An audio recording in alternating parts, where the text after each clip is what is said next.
ఈనాడు మురారపల్లి double బెడ్రూమ్లు వచ్చినటువంటి మన ఇక్కడికి వచ్చినటువంటి మీ అందరికి కూడా ఇల్లు వచ్చినాయి కదమ్మా, అందరికి అలాట్మెంట్ అయినాయి కదా. కానీ మన పెద్ద సమస్య ఏంది? ఈ సమస్యని మన అన్నగారి దృష్టికి ఎప్పుడు తీసుకుపోయినాం కదా. అప్పుడు అది ఏముంది, ఇక్కడ ఫారెస్ట్ డిపార్ట్మెంట్ వల్ల ప్రాబ్లం ఉన్నదని చెప్పి మనకు అధికారులు చెప్పారు. అది అన్నగారు క్లియర్ చేసేసాడు కాబట్టి మనకు వాటర్ వస్తుంది. మిగతా సమస్యలు ఏమున్నాయి? లిఫ్ట్లు ఉన్నాయా? కరెంటు మనకి లిఫ్ట్లు పనిచేస్తున్నాయి కదా. కరెంట్ ఇవ్వలేదు సార్, ఇంకా కరెంట్ కనెక్షన్ ఇవ్వలేదు. ఎన్ని సమస్యలు ఉన్నాయి. ఒక డబుల్ బెడ్రూమ్ ఇచ్చాము అని చెప్పేసి అదేదో కట్టించి వదిలేస్తే మనకి నివాస యోగ్యంగా ఉండదు. దానికి కరెంటు ఉండాలి, వ్యవహారం ఉండాలి, నీళ్లు ఉండాలి, అన్నీ ఉండాలి. అది ఇవన్నీ ఒక సమస్య అయితే అన్నగారు నిన్న ఏమన్నారంటే, వీళ్ళు ఇంతమంది దగ్గరగా 3000 మంది, ఇక్కడికి 4000 కుటుంబాలు వస్తున్నాయి. 3000 మంది అంటే 6000, దగ్గరగా 3 ఇంటి వేసుకుంటే 6000 మంది. ఇంతమందికి ఉపాధి ఏంది? వీళ్ళకి జీవనం ఎట్టా అని ఆలోచించాడా మా అంకో. ఈనాడు ఏ నాయకుడు అని ఉన్నాడమ్మా ఇట్లా మన కాడికి వచ్చి కూర్చొని మాట్లాడేటువంటి నాయకుడు? ఏ పేపర్ తీసినా, ఏ వీడియో చూసినా, ఎక్కడ చూసినా కూడా మనకు రాజేంద్ర అన్న, ఈటలు రాజేంద్ర అన్న అనేటువంటి వ్యక్తి బడుగులు బలహీన వర్గాలు మనలాంటి అంబేద్కరులైనటువంటి దగ్గరికి వెళ్తున్నటువంటి ఏకైక వ్యక్తి మన ఈటల రాజేంద్ర. ఇది మీరు గుర్తుపెట్టుకోవాలి. మీరు ధనికుల కాడికి పోయే నాయకులు ఎక్కువైపోయారు ఈనాడు. మిగతా ఫ్లోర్ ఎక్కడైతే సాధ్యం కాదు, ముసలు ఉంటాం. అంటే పనిష్మెంట్ నరకం అంటే వచ్చిందనే సంబరం తప్ప అన్ని కష్టాలే, మిగతా అన్ని కష్టాలు. కాబట్టి నేను అంటున్నా, బోర్లు మీకు చెప్పుంటారు ఇప్పటికే. దొంగల మైసం, గల్లి మైసము 6 బోర్లు వేయించినారు. ఎక్కడెక్కడైతే డబుల్ బెడ్రూమ్లు ఉన్నారో పాపం వాళ్ళకు ఈ బాధలు లేవు.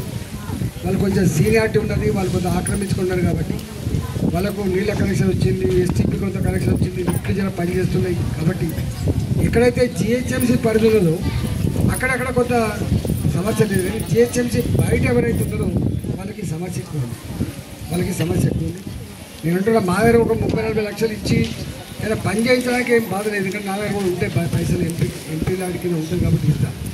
కానీ ఈ సమస్య నీళ్ళ సమస్య దాంతో పరిష్కారం అయ్యేది కాదు. కాబట్టి మిమ్మల్ని తిప్పితే కూడా మాకు మంచిగా అనిపించదు. మీకు ఒక కిరాయి ఇవాళ 1000 రూపాయలు కాదు, మీ పని కూడా పోతుంది. 1000 రూపాయల పని కూడా పోయేట్టు రాస్తారు.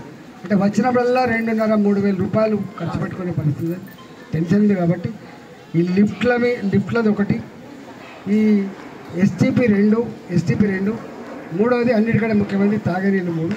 వీటి కోసం నాకు ఆయన చెప్పండి, ఇంకొక 1 మంత్ పడుతుంది సార్ అని చెప్పిండు. నేనన్నా ఎక్కడైనా మిగిలితే ఇటుకలు ఒక టెంపరీ పైపులను ఏవా, ఎందుకంటే వర్షాకాలం కాబట్టి. ఎండాకాలంలో అయితేనేమో నీళ్ళ సమస్య ఎక్కువ ఉంటుంది, వాడకం కూడా ఎక్కువ ఉంటుంది. వర్షాకాలంలో ఇంత వాడకం ఉండదు కాబట్టి కొంత ఇక్కడ సేవింగ్ చేసి కొంత డైవర్ట్ చేయి. ఆ ఫారెస్ట్ పర్మిషన్ ఇప్పుడు దిక్కుమలే వచ్చేంత వరకు అని చెప్పినాం. ఇవాళ 3 గంటలకు మళ్ళీ ఒక మీటింగ్ పెట్టినా, మళ్ళీ కలెక్టర్తో కూడా మాట్లాడి ఏదైనా చేసే పని చేస్తా అని చెప్పి మీకు మాటిస్తున్నాం. అన్నిటికంటే బాధ అనిపించేది ఇవాళ వస్తారు, వచ్చిన తర్వాత మళ్ళీ ఇంతకుముందు తల్లికు పట్టుకుందని బర్రెను కొన్నట్టుగా మళ్ళీ మీరు అదే అక్కడికి ముషాబాద్ పోవాలి. ఇక్కడ ఏం లేదు, ఎడార్లే కాదు.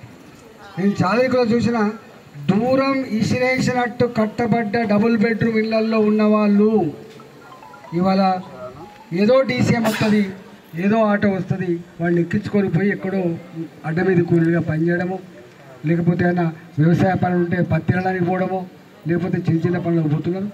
ఇది పెద్ద సమస్య ఉంది. నాకు తెలిసి అంటే మీరు వస్తారు ఇక్కడ ఉంటారు కానీ మళ్ళీ మీరు పనుల కోసం అయితే అటే పోవాలి, అదో పెద్ద పనిష్మెంట్. పోవడానికి 1 గంటన్నర, రావడానికి మళ్ళీ 1 గంటన్నర, అది కూడా టెన్షన్ అయ్యేటువంటి ఆస్కారంలో ఆ బాధ ఉంది. ఏది ఏమైనప్పటికీ కూడా ఇక్కడ తుర్కపల్లి ఉన్నది, ఇక్కడ తుర్కపల్లి కంపెనీలతో మాట్లాడి మీకు తగ్గట్టుగా పని ఉంటే కూడా మాట్లాడే ఒక మీటింగ్ పెట్టి ఏర్పడింది. కంపెనీ యజమాని ఎందుకంటే వాళ్ళకు కూడా ఇదంతా అవసరం ఉంటుంది కాబట్టి మీకు మాటలు చెప్పడానికి అయితే రాలే నేను ఇంత మాటలు చెప్పడానికి మీరు తృప్తిపరచాలి రాలే తప్పకుండా ఉన్నంతలో జల్దీ చేసే ప్రయత్నం చేస్తే ఎందుకంటే మంత్రి లేడు ఇక్కడ ఎవరు లేరు పట్టించుకుంటూ లేడు పట్టించుకుని నాదులు లేడు కాబట్టి ఉన్నంతలో నేను ఒక్కనే ఉన్నా ఇప్పుడు నేను మా లీడర్లు కూడా వచ్చిండ్రు మా విక్రమరెడ్డి గారు వచ్చిండ్రు మా బుద్ధి శ్రీనివాస్ గారు వచ్చిండ్రు అందరు పట్టుకొచ్చిండ్రు మా సోషల్ గారు వచ్చిండ్రు మా లీడర్ స్థానిక నాయకులు కూడా గిరి అందరు వచ్చిండ్రు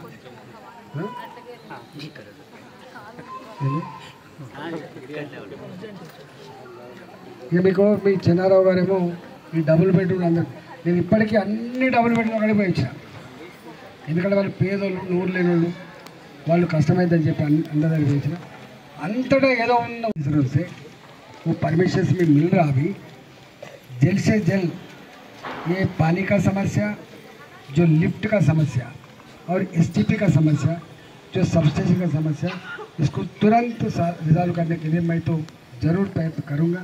मैं बात बोलने के लिए मैं नहीं आया था। आप लोगों को मैं ज़्यादा जानता हूँ, आप लोग गरीब लोग हैं। एक दफ़ा इधर आने के लिए 3000 रुपीज़ खर्च होता ऑटो आपका डेली वेज पूरा मिले तो 20 बार तो 60,000 रुपीज़ खर्च होता। इसलिए ज़्यादा तकलीफ नहीं देना, इन लोगों को जल्द से जल्द समस्या हल करके परिष्कार करके इधर लाने के लिए कोशिश करेंगे।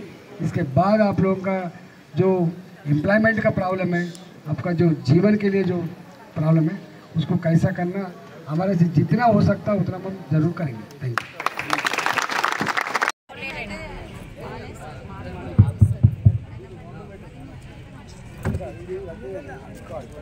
కొంచెం పైకి పెడితే సౌండ్ అంతే ఉందన్నా అంతే అంతే మొత్తం ఉందన్నా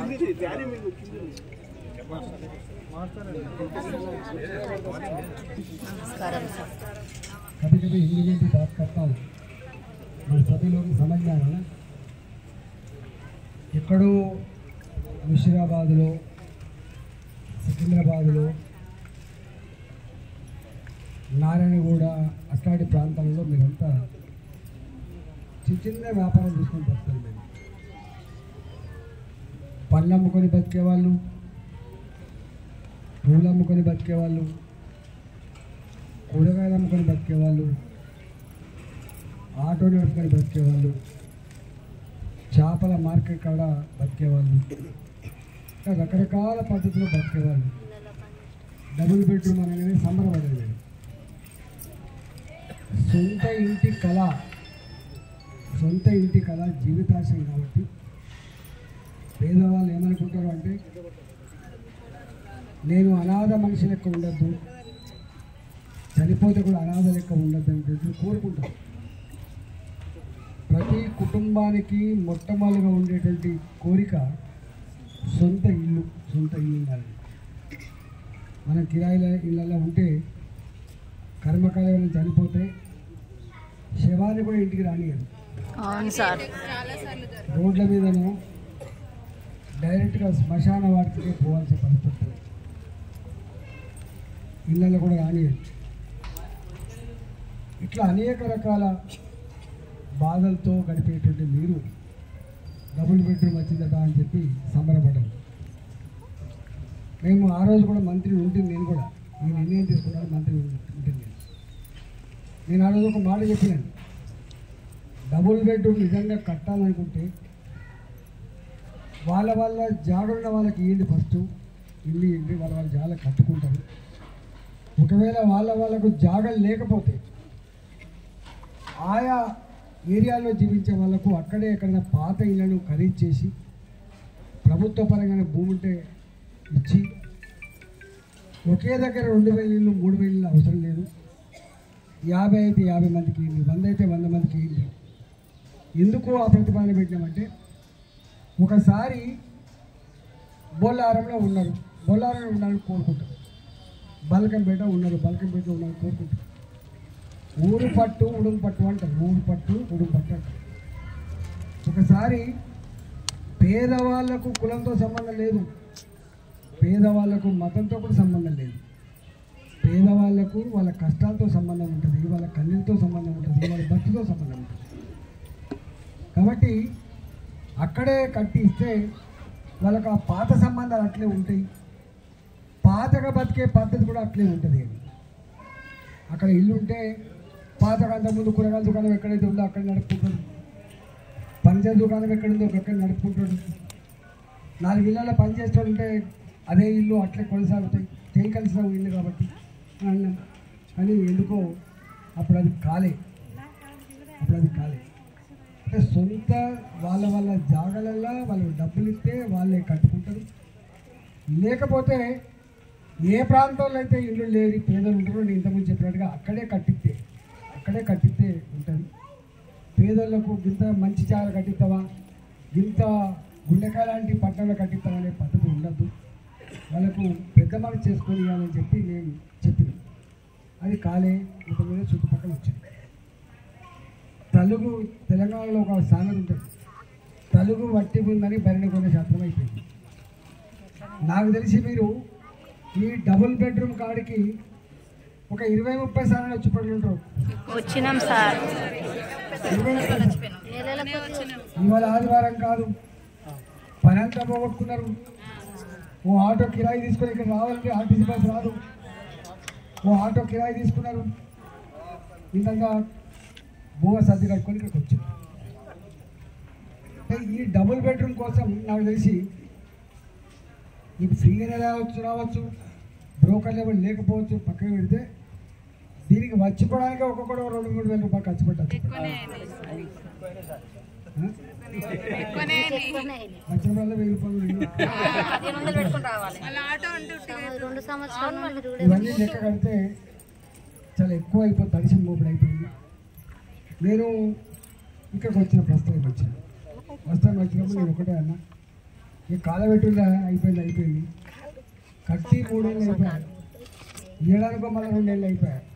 ఇచ్చినాక రావడానికి మళ్ళీ గిన్ని తంటాలు ఎందుక, గిన్ని కోట్ల రూపాయలు ఖర్చు పెడుతుంది, ఈ చిన్న పని కాడ ఎందుకు సతాయిస్తున్నారు వాళ్ళని చెప్పి మనం మాట్లాడితే వాళ్ళందరూ అధికారులు 2 సార్లు వచ్చినారు. సరే బావిలు అయితే దొరకట్లేవు, కిరాయి తీసుకుందాం నీళ్ళ కోసం అంటే బావిలు దొరకట్లేవు. ఒకటి, బోర్లు వేస్తే కూడా ఇంతమందికి నీళ్లు పడేటువంటి ఆస్కారం లేదు. నీళ్ళు ఒకసారి కొత్త ఏం కాదు, కానీ నీళ్ళు రాకుండా వాళ్ళు వస్తే ఆగమనం అయిపోతారని చెప్పి వాళ్ళు 2 సార్లు సంబంధించారు. అప్పుడు ఫారెస్ట్ అధికారులతో వాళ్ళతో వీటితో అందరితో మాట్లాడి ఒక 3 రోజుల క్రితం కూడా మాట్లాడినా. ఇప్పుడు 3 గంటలకు కూడా ఆర్డీఓని పిలుస్తున్నాం. మళ్ళీ 3 గంటలకు కూడా మీటింగ్ ఒకటి ఉన్నది పెట్టిన. మీరు అనుకున్నట్టుగా ఇట్లా టక్కన చెప్పగానే పర్యేటట్లు ఇది ఇక్కడ కథ. పైసలు లేవని ఓడంటాడు, నాకు సంబంధం లేని ఓడంటాడు, ఈ లిఫ్ట్లకు మా సంబంధం కాదని ఇంకోడు అంటాడు. ఇలా 2 ఫ్లోర్లు 3 ఫ్లోర్లు అంటే ఎక్కుతారు, కానీ మిగతా ఫ్లోర్ ఎక్కడంటే సాధ్యం కాదు, ముసలు ఉంటారు. అంటే పనిష్మెంట్ నరకం అంటే వచ్చిందనే సంబరం తప్ప అన్ని కష్టాలు కాబట్టి నేను అంటున్నా, బోర్లు మీరు చెప్పుకుంటారు. ఇప్పటికే దొంగల దండి మైసమ్మ ఉంది, 6 బోర్లు వేయించలేదు. ఎక్కడెక్కడైతే డబుల్ బెడ్రూమ్లో ఉన్నారో పాపం వాళ్ళకు ఈ బాధలు లేవు. వాళ్ళు కొంచెం సీనియారిటీ ఉన్నది, వాళ్ళు కొంచెం ఆక్రమించుకున్నారు కాబట్టి వాళ్ళకు నీళ్ళ కనెక్షన్ వచ్చింది, ఎస్టీపీ కొంత కనెక్షన్.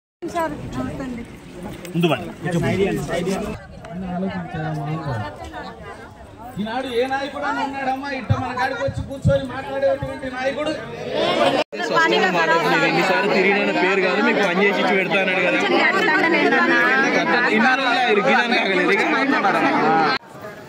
कभी कभी हिंदी में भी बात करता हूँ, मैं सभी लोग समझ में आना ना. ఎక్కడో ముషిరాబాద్లో, సికింద్రాబాద్లో, నారాయణగూడ అట్లాంటి ప్రాంతాలలో మీరంతా చిన్న వ్యాపారం చేసుకొని బతుకుతారు. మేము పళ్ళు అమ్ముకొని బతికే వాళ్ళు, పూలు అమ్ముకొని బతికే.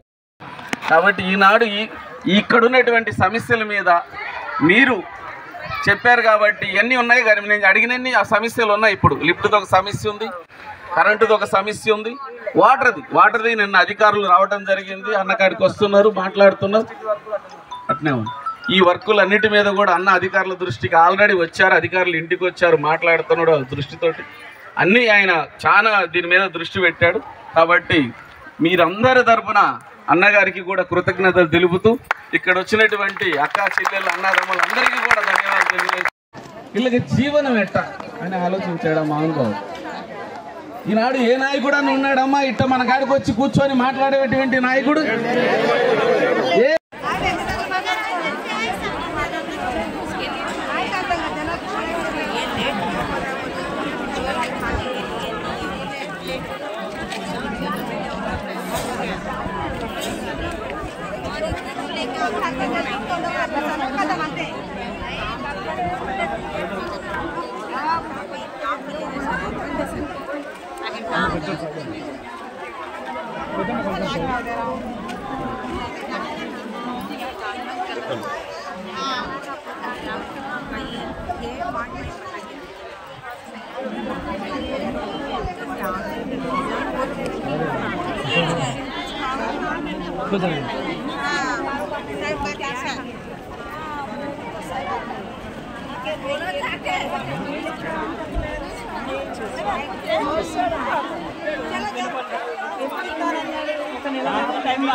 సౌండ్ పెద్దగా లేదు. ఒక నెల రోజు టైం